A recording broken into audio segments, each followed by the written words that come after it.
in the very first scene of The Reaping, when Effie shows up in the Hunger Games and pulls names out of a bowl to go to certain death, she is a villain.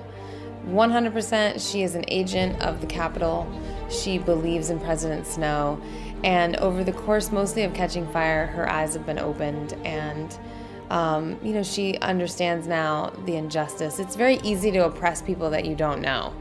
But once you have to actually sit and speak with them and talk to them and get to know them and really love them, and respect them the way that Effie does with Peeta and Katniss, and it's a lot harder to oppress someone that you're friends with. And at the top of Mockingjay, Effie's been rescued from the Capitol, where she would almost definitely have been put to death along with Cinna. And so she's happy to be alive and excited to be useful.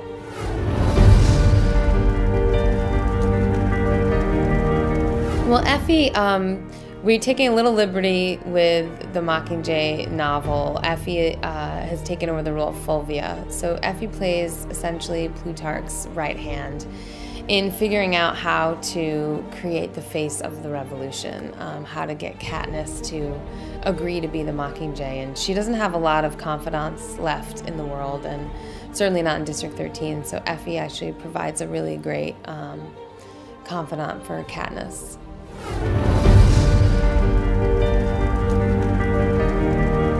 I think she brings a lot of light and levity to a very dark story this time around, and I think also it's nice to have a character bring the history of the two first movies into this movie and not introduce a new character in Fulvia. So that's also why I think everybody just sort of agreed. We have enough new people coming in. Let's bring Effie along.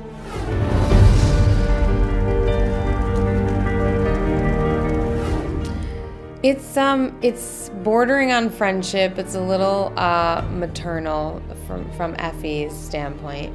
They have a bit of a love-hate relationship. They always have. Katniss drives Effie crazy, and vice versa, and that's okay because they both, I think actually they both respect each other and believe in each other's mission.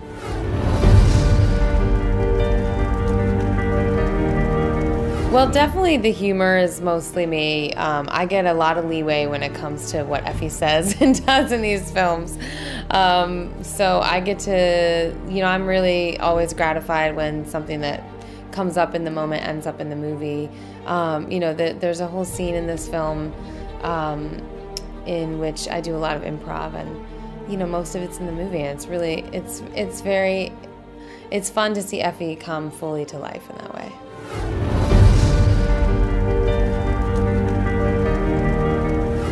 Well, hopefully I would be in the Capitol and live like Effie. I always imagined for Effie, this sort of fabulous apartment, a really big closet, a really big makeup area, a dressing table, and that she wears sort of fabulous dressing gowns and, hangs out with her friends and drinks and just hangs out. I mean, I think, I would hope that she would be as sympathetic to the districts as she becomes over the course of the Hunger Games movies.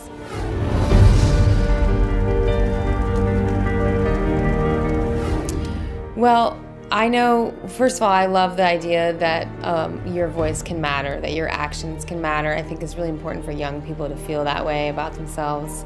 To understand that they can make a difference, whether it's just you going to the polls and voting, that you matter, that you should speak up, speak out.